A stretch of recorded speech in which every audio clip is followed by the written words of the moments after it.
Hello and welcome to this edition of News on the Hour. I'm Rukma with you, and over the next 1 hour I'll be taking you through all the top stories across India and the world as Delhi police avert a major terror attack during the festive season that's just begun, and also NIA conducts raids in Jammu and Kashmir.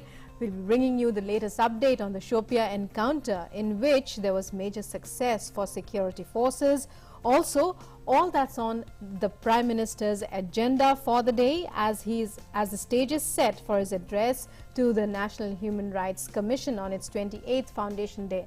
Also, news from sports, business across the world, and much more. But first, here are the headlines. Delhi police arrest Pakistani terrorists, foils conspiracy of terrorist attacks during Navratri.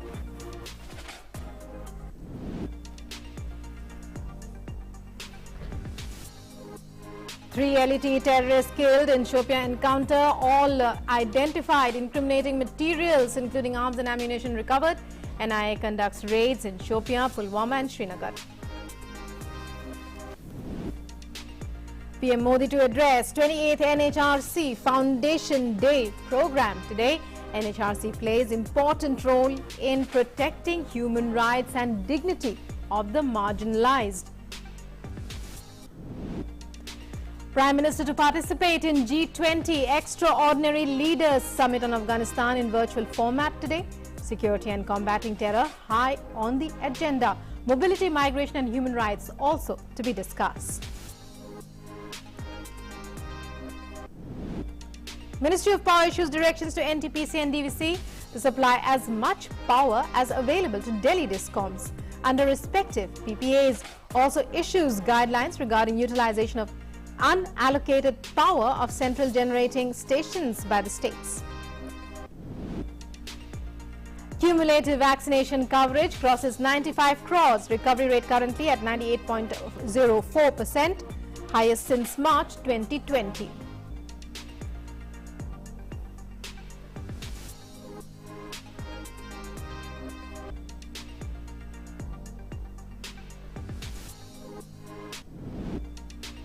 In IPL eliminator round, Kolkata defeat Royal Challengers Bangalore by 4 wickets. In qualifier 2, Kolkata to face Delhi Capitals. Chennai Super Kings already in finals to be played on 15th of October.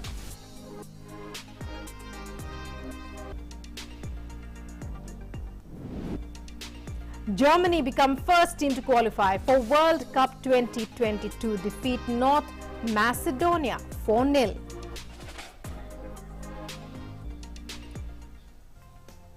In our top story, averting a major terror attack during Navratri in the national capital, Delhi Police Special Cell today arrested a terrorist of Pakistani nationality from Ramesh Park in Lakshminagar. The terrorist has been identified as Mohammad Ashraf, a resident of Pakistan's Punjab. Following a search operation at his address in Ramesh Park, police found he was living as an Indian national by the name of Ali Ahmed Noori with a fake ID. An AK-47 assault rifle with 1 extra magazine and 60 rounds, 1 hand grenade, 2 sophisticated pistols with 50 rounds have been seized from him. Relevant provisions of Unlawful Activities Prevention Act, Explosives Act, Arms Act and other provisions are being invoked against him.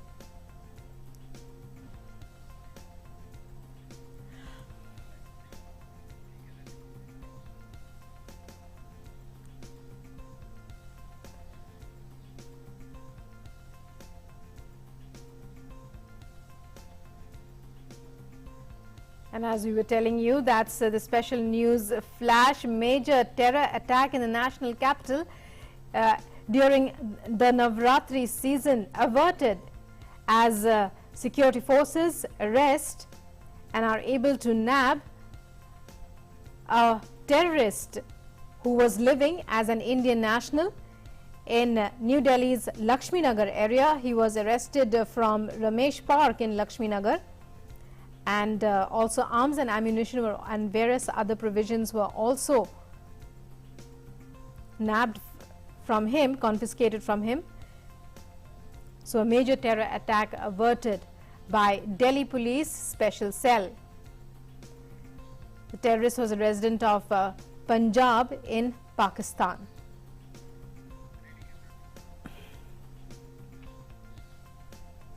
The National Investigation Agency today conducted raids at 16 locations from north to south to central Kashmir.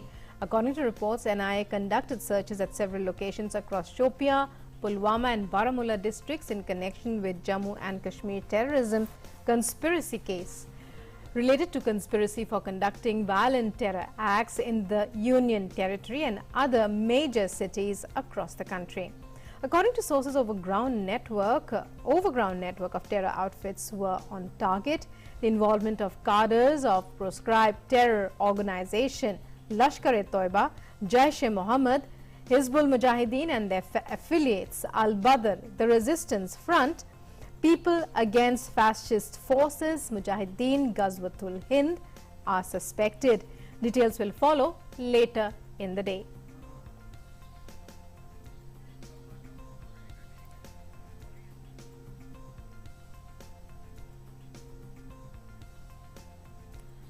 We are trying to get our reporter Salman Qazi on the phone line. So, two major events today.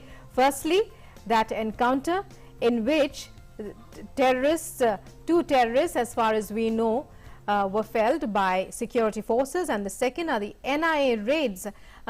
Salman, tell us more about the NIA raids that were conducted today in Jammu and Kashmir. Which are the areas? We believe Pulwama is among them, Baramulla also. It's over to you for more details. Yeah, there are around 16 locations. There might be a few more, but our reports of from around 16 locations that there have been raids, mostly concentrated in districts of Shopian, Pulwama and Baramulla.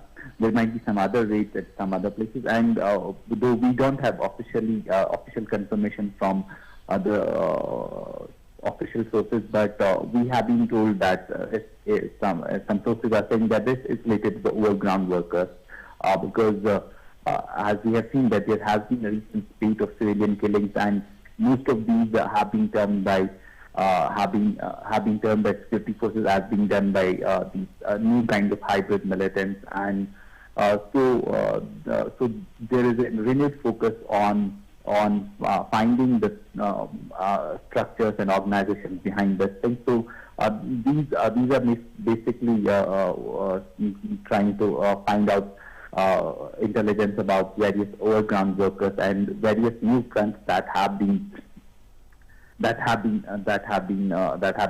coming up. For example, terrorist front, anti-fascist front, and some other organizations. Right, and when we talk about the encounter in Shopian, which took place, which we spoke about earlier, we believe that the identity of the terrorists have been ascertained. Yeah, identity has been ascertained. One of the important identities that they have established is of Mukhtar Shah of the Naval, who was killed in this encounter, and the police has said that he's responsible for the killing of Virender Paswan, a hawker from Bihar, who was killed in Lal Bazar. Three militants have been killed in this encounter, and all of them are local. Right, Salman, going back to the news of the NIA raids, firstly, as you said, it is to uncover the overground network. But have there been any arrests made as of yet? Have any persons been identified as being suspect and being involved in cases of terror funding and so on?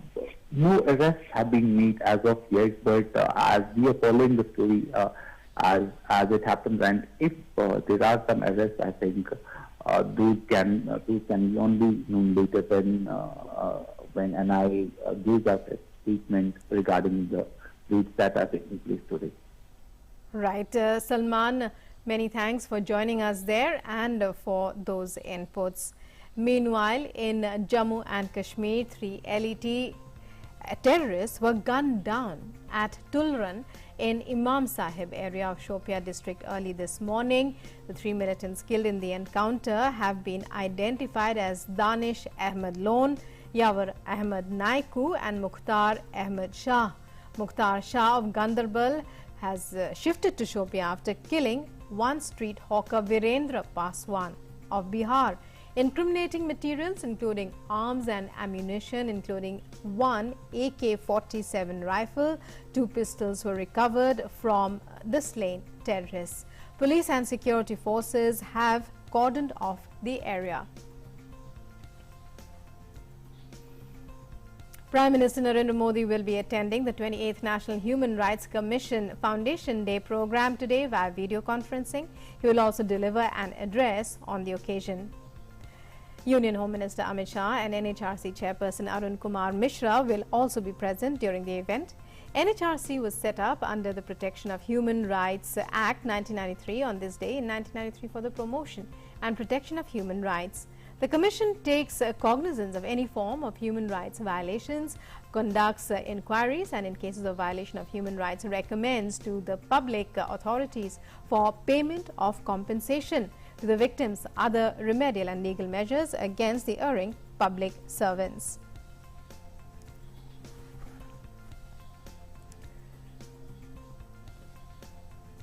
Prime Minister Narendra Modi will participate in the upcoming G20 Extraordinary Leaders Summit on Afghanistan today. G20 is an important platform to help build international consensus and facilitate a coordinated approach between multilateral organizations and global and regional actors to address the worsening humanitarian crisis in Afghanistan.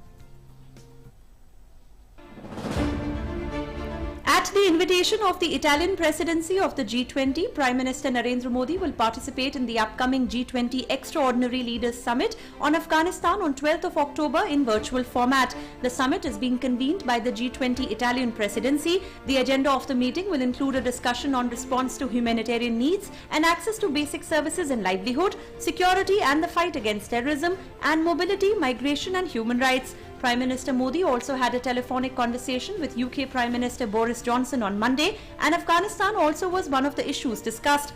The Prime Minister tweeted, "Was a pleasure to speak to Prime Minister Boris Johnson. We reviewed progress on the India-UK Agenda 2030, exchanged views on climate action in the context of the forthcoming COP26 in Glasgow, and shared our assessments on regional issues including Afghanistan." Prime Minister had earlier participated in the SCO-CSTO Outreach Summit on Afghanistan. External Affairs Minister Dr. S. Jaishankar participated in the meeting of G20 foreign ministers on Afghanistan on the margins of the UN General Assembly in New York. Prime Minister Narendra Modi has raised the urgent issue of addressing the humanitarian aspect of any engagement with Afghanistan at different world fora. Prime Minister at SCO Summit had highlighted a coordinated approach towards Afghanistan. He highlighted 4 major points in his speech. 3 of the points pointed towards issues like recognition of Afghanistan stakeholders, tackling terrorism and controlling drug and other illegal weapon flows. यह आवश्यक है कि नई व्यवस्था की मान्यता पर फैसला ग्लोबल कम्युनिटी सोच समझकर और सामूहिक तरह से ले। हमें मिलकर सुनिश्चित करना चाहिए कि अफगानिस्तान की धरती का उपयोग किसी भी देश में आतंकवाद फैलाने के लिए न हो।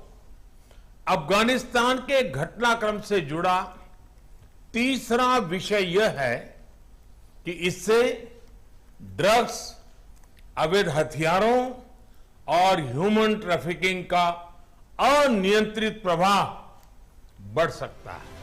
The Prime Minister highlighted the worsening humanitarian situation in the landlocked country as the 4th issue that commanded attention of the participating nation.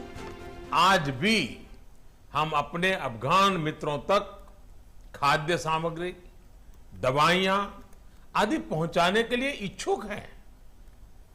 हम सभी को मिलकर यह सुनिश्चित करना चाहिए कि अफगानिस्तान तक मानवीय सहायता निर्विघ्न तरीके से पहुंच सके। Later at the UNGA, the Prime Minister again highlighted the imminent requirement of the United Nations to attend the humanitarian needs of the nation. Afghanistan की जनता को वहां की महिलाओं और बच्चों को, वहां की माइनॉरिटीज को मदद की जरूरत है और इसमें हमें अपना दायित्व निभाना ही होगा। Afghanistan also featured prominently in the Prime Minister's meeting with President of the United States of America on September 24, 2021. They called on the Taliban to adhere to their commitments, respect the human rights of all Afghans, and allow unhindered humanitarian assistance to Afghanistan. A joint statement of the Quad leaders also reiterated the commitment of humanitarian cooperation in months ahead in context of Afghanistan. The G20 comprises 20 of the world's major economies and is an important platform to help build international consensus and facilitate a coordinated approach between multilateral organizations, including the UN and its agencies, and global and regional actors to address the worsening humanitarian crisis in Afghanistan. Bureau Report, DD India. And joining us now live with more details about this extraordinary summit of G20 nations to which India has been invited is our correspondent Meghna Dev. Meghna, a very good morning to you once again. The world coming together over concerns regarding Afghanistan, which is reeling in every way, can we say, from the aftermath of the exit of the United States from that country. First of all, take us through the significance of this extraordinary summit, a little bit about the background as far as was there any indication, when was it indicated that such a summit would be held, what would be the major concerns in detail that they would be the leaders would be touching upon? Rukma, when we actually see that such extraordinary summits are called in extraordinary times, that means earlier, during the COVID-19 pandemic, there was an extraordinary leaders summit of the G20 nations called so that, there can be a coordinated effort in response to the pandemic, to fight against the pandemic. So, and this time around, the subject is Afghanistan. Obviously, Afghanistan, because it is still reeling under the aftermath of the US troops withdrawal, and obviously, the political, social, security, every situation has drastically changed in Afghanistan. And now what we see is still, people living under terror, under the threat of terror, people still living, struggling to actually make ends meet. So, and people are still having to sell their possessions to meet their daily needs. So that is a very worrisome situation there. Besides that, the economy is on the verge of collapse because, the international funding has dried up because Afghanistan, a country which is majorly dependent on international aid, now the funding has dried up. So obviously, there is a lot of, humanitarian crisis arising there, economy on the verge of collapse. Now, when we talk about humanitarian crisis, it's not just about the medical supplies or food. It is basically also acute malnutrition is found in children there. Poverty expected to rise from 72 to 97%, which is very alarming. Besides that, what we see is also livelihood has to be set up. There is obviously malnutrition, as I told you, clean water supply. All of this is very important. So, humanitarian assistance in these aspects are extremely important. So besides that, also WHO has said it has supplied over 186 metric tons of health supplies since August 30, and the amount is quite large. It can help to assist about 2.5 million people who are there. But one major problem is that the people who have relocated, the people whose lives have become very unstable inside also, and the refugee crisis that is arising at different places from where people have migrated, the refugee crisis also needs to be addressed. So therefore, several gamut of subjects that can be discussed today at the G20 Leaders Summit and Extraordinary Summit. Besides, obviously, the prime focus being that Afghan soil should not be used again for training, planning, terror financing, or sheltering of terrorists. Right. And when we talk about what we can expect the Prime Minister to speak on, of course, as you said, terrorism. The Prime Minister has continuously reiterated that Afghan soil should not be allowed to be used for terror funding, for terrorist purposes, terrorist training grounds and so on. He's also mentioned how instability and the rise of fundamentalism or radicalism in Afghanistan could actually have very damaging consequences for the entire region. Yes, obviously the situation in Afghanistan, Bukma, as you actually said, will impact the entire region first and obviously can impact the globe. Now, what's important essential here is that Prime Minister Narendra Modi has earlier also been very clearly speaking on the threats that can emerge, that have full potential to emerge from the Afghan soil, be it terrorism, be it illicit drug trafficking, be it illegal weapon trafficking, human trafficking. So all these things are very, important when we see, especially on the regional perspective.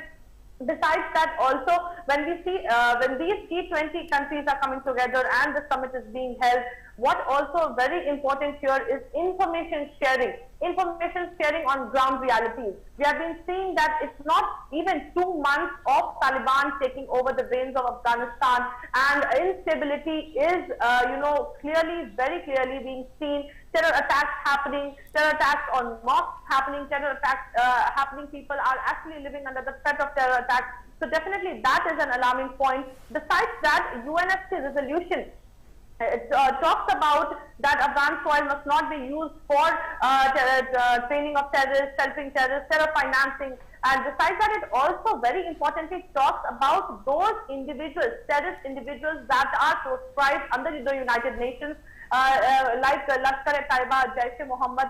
UNSC Resolution 2590 clearly talks about that. Besides, it also talks about, very importantly, human rights, women rights, education for girl children, and education for girl child. So that is extremely important, that Prime Minister Narendra Modi will also be speaking about the human rights of minorities, and the women there in Afghanistan are still fighting for their rights, and we can see these visuals that are emerging, from some places in Afghanistan, especially from Kabul, that women are still protesting and still struggling for their rights, and they are also facing retaliation from the Taliban. So that's what a very important subject is. So these are going to be, some major subjects, especially poverty, economic front, humanitarian assistance, and especially one more important thing, that now when we see we are still under the pandemic, how do COVID vaccines reach the Afghan people? That is also extremely important to see, that how the vaccination for the population there in Afghanistan will happen. That is important to see, and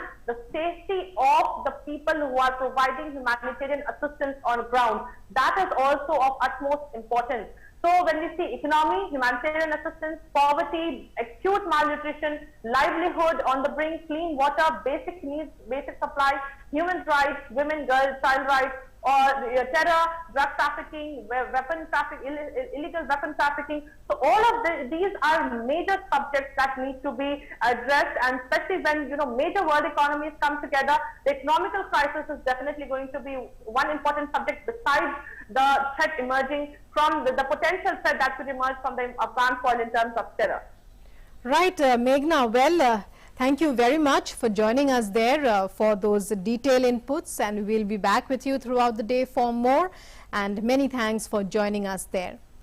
And as Meghna just said, it's an extraordinary leaders summit, extraordinary times calling for such a summit, in which world leaders will again meet to chalk out ways to share information, to chalk out ways by which help can be provided in this critical time to Afghanistan, reeling from the aftermath of the US exit.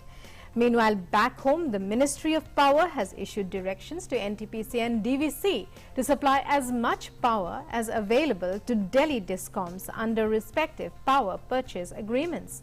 The new directions issued, keeping in view the declared capacity offered to Delhi DISCOMs in the last 10 days, will ensure that the distribution companies of Delhi will get as much power as requisitioned by them. NTPC and DVC both have committed to provide as much electricity to Delhi as demanded.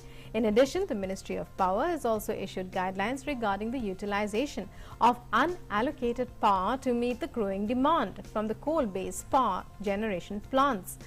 The directions further state that if any state is found selling power in exchange, their allocated power will be temporarily reduced or withdrawn and reallocated to other states in need of such power. The central government has shared a fact sheet on power supply position in Delhi. As on October 10th, peak power demand met, or the highest electricity supply in the national capital, was 4,536 megawatt and 96.2 million units of energy. According to Delhi DISCOMs, there has been no outage due to power shortage as the required amount of power has been supplied to plants. Union Minister Anurag Singh Thakur carried out a cleanliness drive in the area around Humayun's tomb in Delhi today under the month-long Clean India initiative as a part of Azadi Ka Amrit Mahotsav. Speaking to media persons, the minister said that India is celebrating 75 years of independence and we have to make India clean and beautiful. As part of the drive, Anurag Thakur started the initiative to collect 75 lakh kgs of plastic and waste from 1st to 31st October. He added that over 30 lakh kgs of waste have been collected across the nation in 10 days. He also stressed that if everyone becomes aware and throws waste into dustbins, perhaps there will be no need for such cleanliness drives in the future. Bharat आजादी के 75 वर्ष मना रहा है और हर भारतीय को संकल्प लेना है कि हमें अपने भारत को स्वच्छ और सुंदर बनाना है। वो लोग जो चॉकलेट, टॉफी, पानी पीना ये सब करके अपने प्लास्टिक के रैपर और प्लास्टिक की बोतलें सड़कों पर फेंक देते हैं, ये जगह जगह धरती को, मिट्टी को भी नष्ट करने का काम करते हैं और गंदगी भी फैलाते हैं। मेरा अनुरोध रहेगा कि आप भी अपने गली, मोहल्ले, गांव और शहर को सबको साफ रखिए। आजादी के 75 वर्ष में ऐसा संकल्प लीजिए कि हम अपने बच्चों से बुजुर्गों तक सबको ये प्रेरित करें कि कोई भी सड़क पर कुछ नहीं फेंकेगा, कूड़ेदान में ही फेंकेगा। अपने भारत को स्वच्छ और सुंदर बनाने के लिए सब अपना अपना योगदान देंगे और आजादी के 75 वर्ष में हमारा सबसे बड़ा योगदान यही होगा।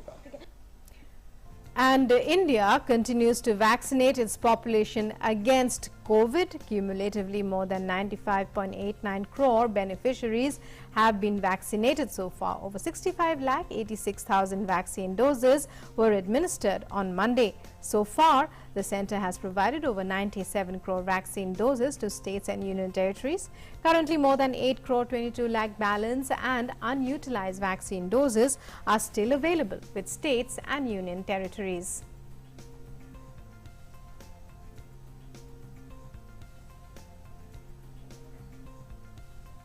And we continue to fight COVID-19.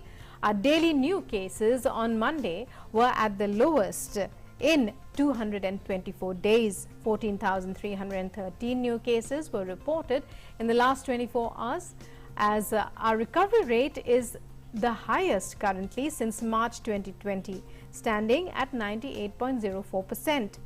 26,579 patients have recovered from coronavirus in the past 24 hours, and that has increased the total recoveries to 3 crore 33 lakh 20,057.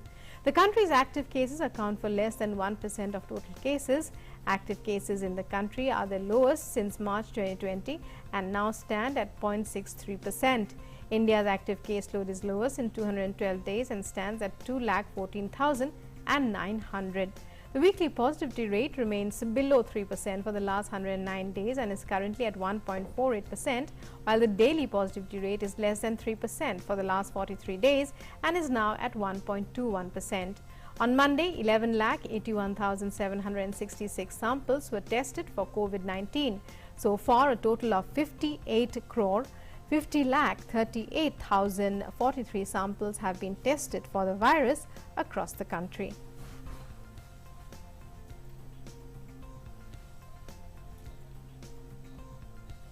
Chief of Naval Operations, U.S. Navy, Admiral Michael Gilday is on a 5-day official visit to India. During his stay here till the 15th of October, Admiral Gilday will interact with Admiral Karambir Singh, Chief of Naval Staff, in addition to other high-ranking Government of India officials. Admiral Gilday is scheduled to visit the Indian Navy's Western Naval Command at Mumbai and the Eastern Naval Command at Visakhapatnam, and will also interact with respective commanders-in-chief. Admiral Gilday is also expected to embark on the USN Carrier Strike Group of the East Coast of India along with an Indian delegation.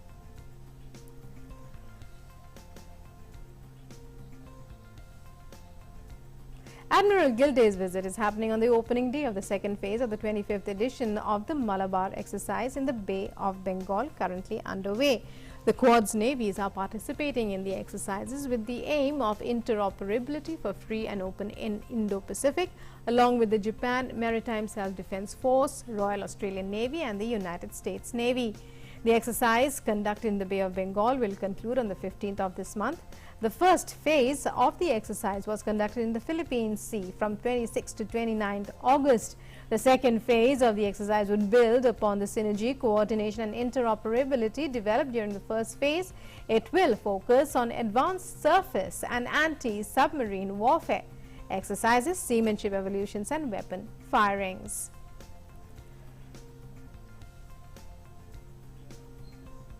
Parts of Karnataka, including capital Bengaluru, continue to face an extended period of rains, well beyond the monsoon season that ended in September.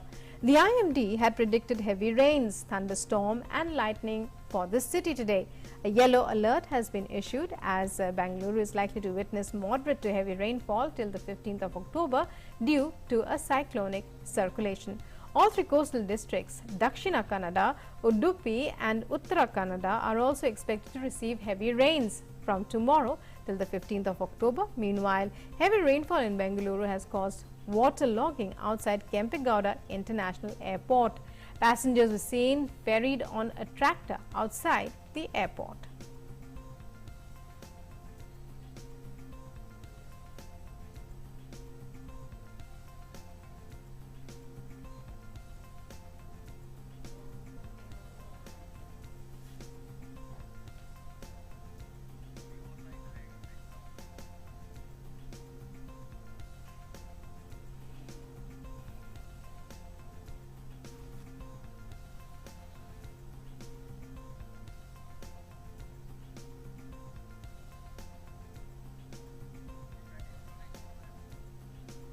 So heavy rains, as you can see, those are visuals from Bengaluru. Kempegowda International Airport is flooded. As we were just telling you, heavy unprecedented rainfall far beyond the monsoon season are being experienced in the southern city. And as you can see, the waterlogging was witnessed in many areas of Bangalore. An orange alert has been declared. And heavy rains are also being experienced in various districts of Kerala as well. An orange alert has been declared in 6 districts. Yellow alert is in place in 7 districts. Heavy rains continue to lash districts of Thrissur, Kozhikode and Malappuram. 3 lives have also been lost due to heavy rainfall across Malappuram and Kollam districts. As many dams across the state have opened their shutters in Thrissur, those living on the banks of Chalakudi river have been asked to evacuate immediately after the sluice valve of the Peringalkuttu dam was opened. Tourist destinations like Athirapalli and Varachal witnessing overflowing of rivers and visitors are also restricted. People in hilly areas have been asked to remain on alert as well. External Affairs Minister Dr. S. Jaishankar will attend the SICA Ministerial 2021 meet today in Nur Sultan, the capital of Kazakhstan. Earlier upon his arrival yesterday, the minister held a bilateral meeting with his Uzbek counterpart, Abdulaziz Kamilov. The conversation between the two leaders focused on recent developments in Afghanistan. Later, Dr. Jaishankar met his Turkmenian counterpart, Rashid Meredov, and he termed it as a very good meeting. The External Affairs Minister informed that the two sides discussed bilateral and regional cooperation and exchanged views on neighborhood developments. India and Turkmenistan have agreed to remain in close touch. Prime Minister Narendra Modi today paid rich tributes to Vijaya Rajya Sabha, one of the BJP's founders, on her birth anniversary. Scindia is fondly referred to as the Rajmata. In a tweet, PM Modi said, and I quote, "Tributes to Rajmata Vijaya Rajya Sabha ji on her Jayanti. Hers was a life totally dedicated to Jan Seva. She was bold and kind. If the BJP has emerged as a party the people trust, it is because we had stalwarts like Rajmata ji, who worked among people and strengthened the party."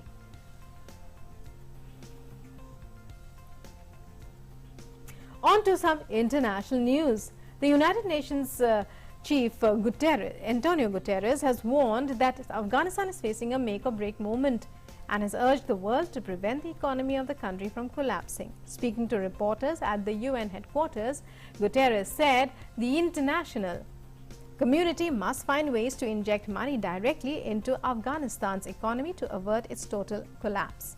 He also underscored the urgent need for steps to ease the humanitarian crisis there that had intensified since the Taliban took over power as the 20-year US military intervention ended. The Taliban took over Afghanistan on August 15 this year, following which international financial institutions suspended access to billions of funds. Although humanitarian aid continued, banks in Kabul are running out of money while civil servants have not been paid and food prices skyrocketed. We need to find ways to make the economy breathe again. And this can be done without violating international laws or compromising principles. We must seek ways to create the conditions that would allow Afghan professionals and civil servants to continue working to serve the Afghan population. I urge the world to take action and inject liquidity into the Afghan economy to avoid collapse. We need to inject cash in the economy. We need to allow people to survive. That is our concern. The UN chief also said that one way to inject liquidity into the economy of Afghanistan is for UN agencies and humanitarian groups to make cash payments directly to people. He added that the World Bank could create a special trust fund from which money could be drawn. Meanwhile, the UN chief also made an appeal to the Taliban to not break its promise to allow women to work and girls to have access to all levels of education.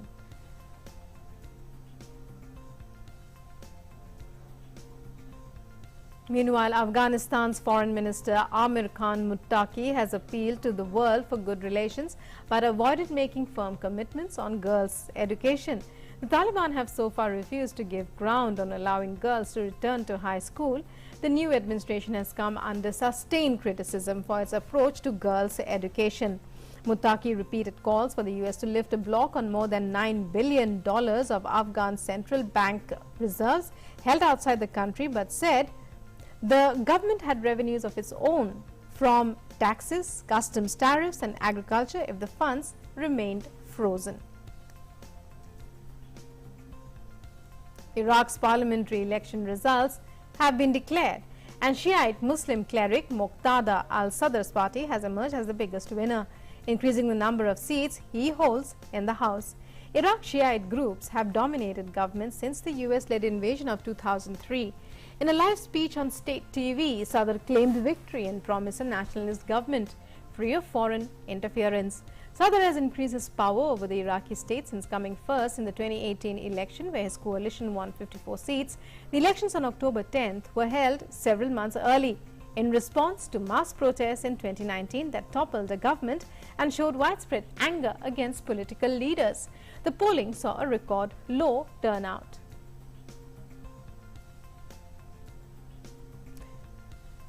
At least 4 were killed and 6 were wounded in a car bomb explosion in the Syrian city of Afrin. A video footage showed smoke billowing from a fire burning in the street, while emergency service workers sprayed water onto burning vehicles. Turkey has blamed previous bomb attacks in Afrin on the Syrian Kurdish YPG group, which holds the Afrin area which held the Afrin area under Turkish forces seized the region in a cross-border military operation in 2019. Turkey regards the YPG as a terror group tied to the PKK inside its own borders and has staged incursions into Syria in support of Syrian rebels to push it from the Turkish frontier, while the YPG views Turkey as an invader and an occupying force. Tunisia's President Kais Saied has approved a new government led by the first ever woman Prime Minister of the country, Najla Bouden. However, the president did not hint when he would relinquish his near-total control after he seized most powers in July. The development comes 11 weeks after Said sacked the Prime Minister, suspended Parliament and granted himself judicial powers in a July 25th power grab that opponents have termed a coup.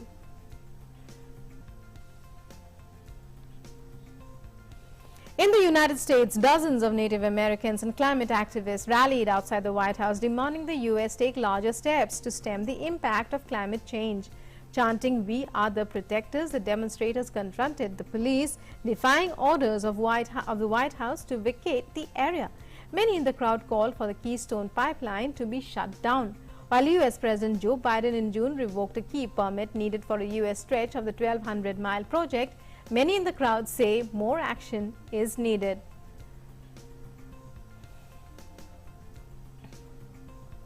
Spain's authorities announced a new lockdown as massive lava flows down from Cumbre Vieja volcano engulfing a cement factory and among other buildings was seen.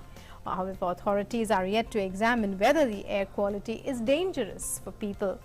The Canary Islands Volcanic Emergency Plan Committee is also monitoring the new flow of lava that is 300 meters away from the ocean and may reach the ocean soon, creating another delta of lava in the Atlantic Ocean.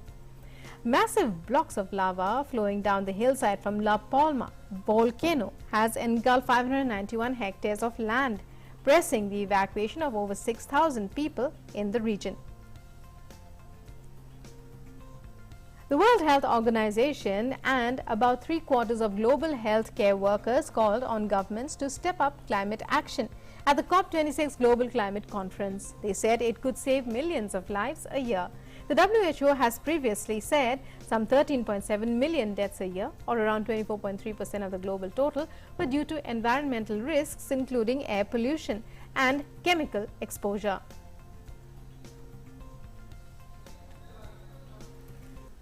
The benefits of tackling the causes of climate change could be that if you reduce air pollution, if you reach the recommendations of WHO in terms of levels for particulate matter 2.5, we could reduce by 80% the number of deaths that are occurring every year due to air pollution. Imagine this represents 5.6 million deaths that could be safe, could be protected. We know very well that climate change is affecting the pillars of our health: food, water, the quality of the air, and shelter. So as you can imagine, all of that will represent a major risk for our health, and therefore we need to invest on adaptation to climate change, on more resilient healthcare facilities and systems, and a more resilient society. By a round of And Durga Puja celebrations began across various parts of Bangladesh on Sunday.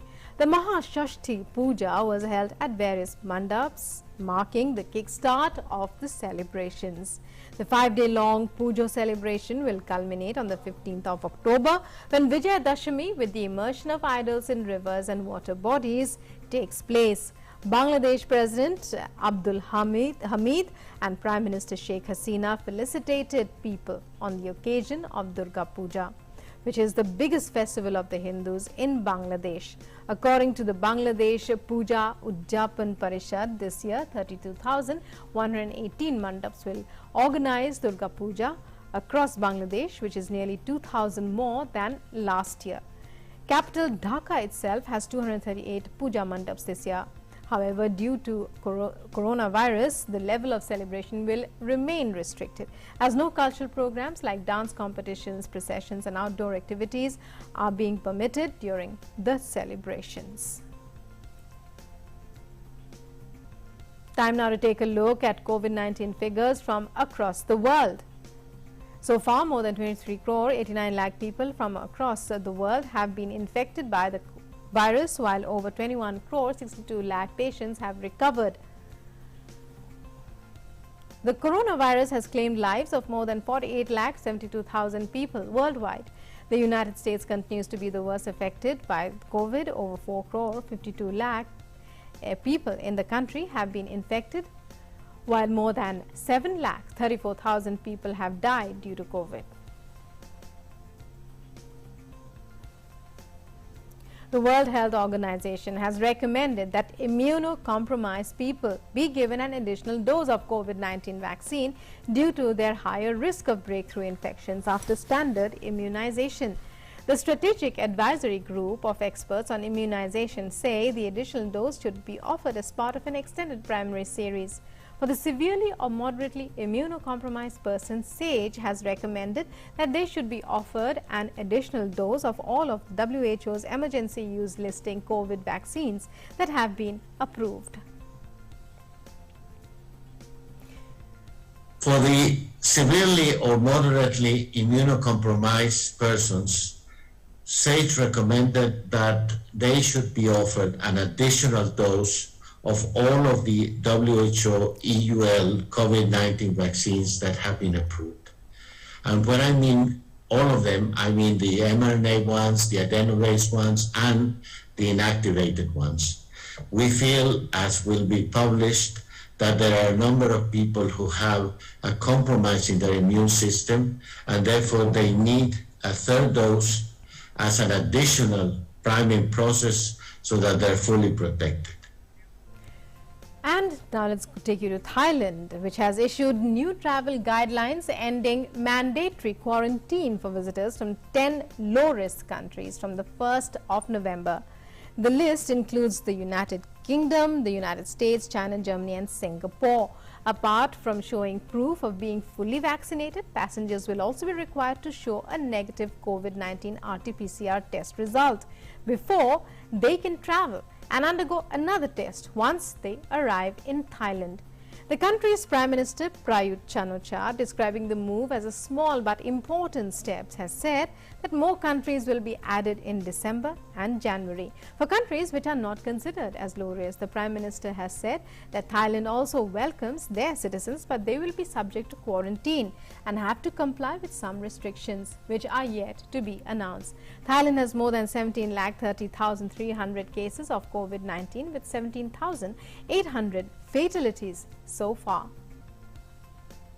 In the United States, Texas Governor Greg Abbott has banned all COVID-19 vaccine mandates in the state by any entity, including private employers. Abbott, a Republican, has issued an executive order stating that the COVID-19 vaccine is the best defense against the disease. However, it should remain voluntary and not forced. Abbott's move sets him up for a clash with President Joe Biden, a Democrat who last month called on employers nationwide to order their workers to be vaccinated or lose their jobs. About 52% of Texans are fully vaccinated. Texas alone has more than 41,43,000 cases of COVID-19 with more than 68,000 fatalities.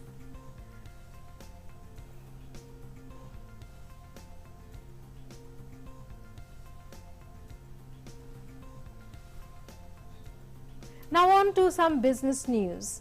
In international stock markets, the United States share markets ended a choppy session lower as investors grew nervous ahead of the third quarter earnings reporting season. The S&P 500 lost 30.56 points or 0.70% to end at 4,360.78 points, while the Nasdaq Composite lost 95.94 points or 0.66% to 14,483.6. The Dow Jones Industrial Average fell 252.12 points or 0.73% to 34,494.13. In IPL 2021, Kolkata Knight Riders beat the Royal Challengers Bangalore by 4 wickets to seal a place in the second qualifier, where they will take on Delhi Capitals tomorrow. Mohammad Siraj, Harshal Patel and Yuzvendra Chahal kept taking wickets at regular intervals, interrupting the flow of Kolkata Knight Riders' 139-run chase. In the end, it was up to captain Ian Morgan and Shakib Al Hasan in the final over, as they needed 7 runs to win in 6 balls. Shakib scored a boundary on the final ball, and then the 2 batsmen finished things off with 3 singles in the next 3 balls. Earlier, Narine started for KKR as he dismissed Glenn Maxwell, AB de Villiers, Virat Kohli and KS Bharat to restrict Royal Challengers Bangalore to 139 for 7 in 20 overs. With the defeat, Virat Kohli's IPL captaincy stint with Royal Challengers Bangalore spanning 11 seasons 2011 to 2021 came to an end as well. Kohli, however, had reiterated that he will continue to play for only royal challengers in the IPL. KKR will now meet Delhi Capitals in the second qualifier tomorrow to decide Chennai Super Kings rivals for the title clash on October 15th.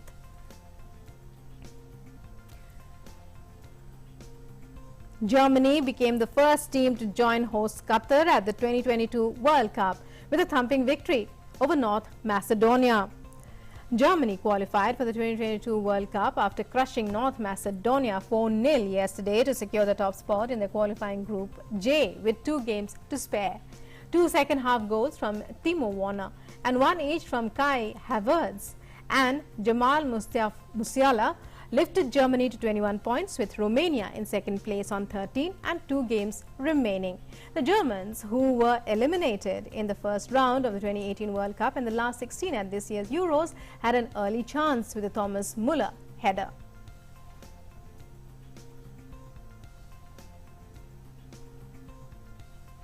And Ireland's Amy Hunter has become the youngest player to score a senior international century, hitting an unbeaten 121 and taking her side to a win against Zimbabwe in her 16th birthday. Hunter overtook the record previously held by India's Mithali Raj, who scored 114 not out in an ODI against Ireland at the age of 16 years and 205 days in June 1999.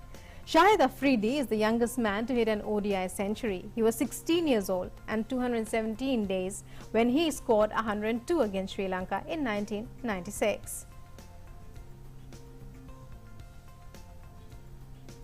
World football body FIFA on Monday unveiled the official mascot of the Under-17 Women's World Cup India 2022, IBA, an Asiatic lioness representing woman power. According to a release issued by the global body, IBA aims at inspiring women and girls across India and around the world to realize their potential. The tournament will be held in India from October 11 to 30th next year. The announcement coincides with the International Day of the Girl Child.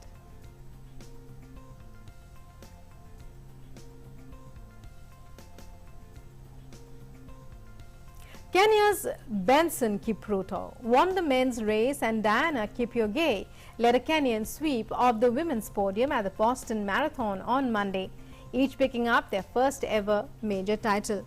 American CJ Albertson set an aggressive early pace to lead the men's field by 2 minutes and 13 seconds through the first half, but saw his head start disintegrate over hilly terrain after the 20-mile mark as a tight pack overtook him.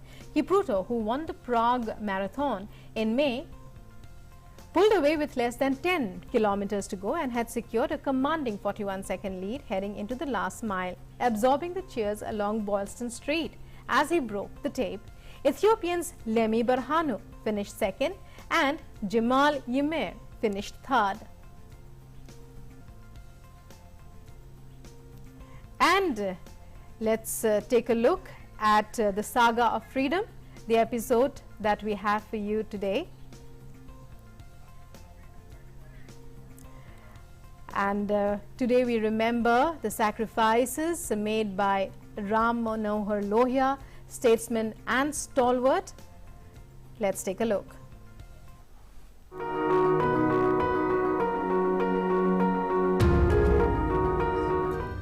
In today's episode, we are paying our tributes to freedom fighter, author, thinker and political leader Ram Manohar Lohia, who left us on 12th October in 1967. Lohia was born on 23rd of March 1910 at Akbarpur in the then Faizabad district of Uttar Pradesh. His father was a great follower of Mahatma Gandhi, and at an early age itself, Ram Manohar leaned towards Gandhian philosophy and turned a satyagrahi at the age of 10.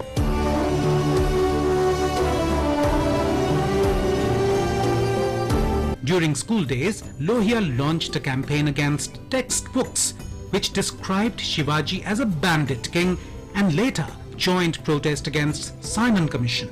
After completing graduation from Calcutta University, Lohia went to Europe for further studies. While in Europe, Lohia attended the League of Nations Assembly in Geneva. India was represented by the Maharaja of Bikaner, a well-known favorite of the British Raj. Lohia took exception to this and launched a protest from the visitors' gallery. He sent several letters to editors of newspapers and magazines to clarify the reason for his protest. The whole incident made Lohia a recognized figure in India overnight. Lohia helped organize the Association of European Indians and became the secretary of the club. The main focus of the organization was to preserve and expand the Indian nationalism outside India. Lohia wrote his PhD thesis paper on the topic of salt satyagraha, focusing on Gandhiji's socio-economic theory. Lohia was attracted to socialism and helped lay the foundation of Congress Socialist Party in 1934. Lohia was arrested and sentenced to 2 years in prison when he wrote the article Satyagraha Now in Gandhiji's newspaper Harijan on June 1st, 1940. He was mentally tortured and interrogated by his jailers, but in December 1941 he was released along with other leaders by British authorities in a desperate attempt to stabilize India internally. During the Quit India movement in 1942, when prominent leaders were jailed, Lohia carried out operations from underground. Lohia, along with freedom fighter Usha Mehta, broadcast messages in Bombay for 3 whole months from a secret radio station called Congress Radio before detection. He revived the movement in Kolkata and later fled to Nepal to evade the British. However, he was captured in May 1944. Lohia was taken to a prison in Lahore, but under Gandhiji's pressure, he was released. As India's tryst with freedom neared, Hindu-Muslim strife increased. Lohia strongly opposed partitioning India in his speeches and writings. He appealed to communities in riot-torn regions to stay united, ignore the violence surrounding them, and stick to Gandhiji's ideals of non-violence. Lohia comforted the Mahatma on partition issue and remained beside Gandhiji as a son would remain beside a father in the hour of crisis in the aftermath of independence.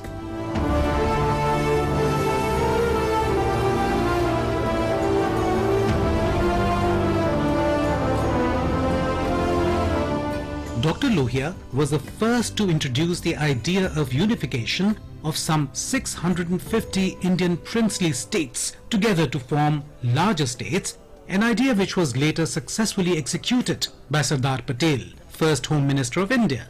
After independence, Lohia made his indelible mark in democratic India as a great thinker and parliamentarian and a fighter for the cause of minorities, lower classes and women.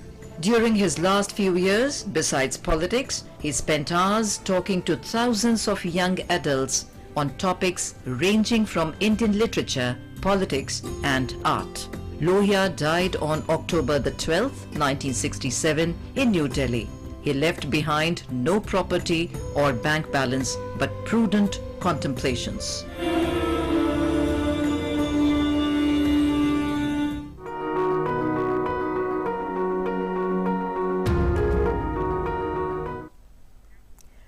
And as we were telling you earlier in the course of our bulletin, in a short while from now, we shall be taking you live as Prime Minister Narendra Modi is attending the 28th Foundation Day of the NHRC, that's the National Human Rights Commission. And he will be delivering an address on the occasion. And India has a long history of protection of the rights of the marginalized and minorities. The preeminent role that the Universal Declaration of Human Rights played in igniting the flare of humanity and human rights in conjunction with every facet that fell under its ambit found its way to kindle the same spirit in India. Among the other participants who will be attending today's meet, the Prime Minister will of course be addressing the program via video conference. He will also deliver an address, and other dignitaries who will be attending are the Union Home Minister Amit Shah as well as the NHRC Chairperson Arun Mishra. Both of them will be present during the event. NHRC was set up under the Protection of Human Rights Act 1993 on this day in 1993 for the promotion and protection of human rights.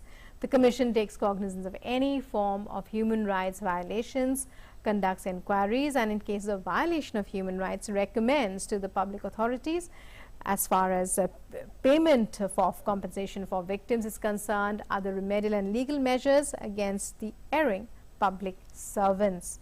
And it is in accordance with Section 3 of the Protection of Human Rights Act in India in 1993 that the state is obliged to form a National Human Rights Commission to ensure accurate protection, representation and furtherance of human rights in our nation.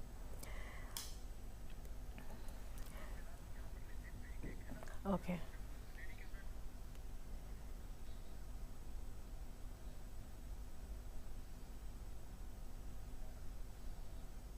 And in a short while from now, we'll be taking you live to listen to the Prime Minister as he addresses the 28th Foundation Day of the National Human Rights Commission. But now, here we take a short break. We'll be right back. Stay with us.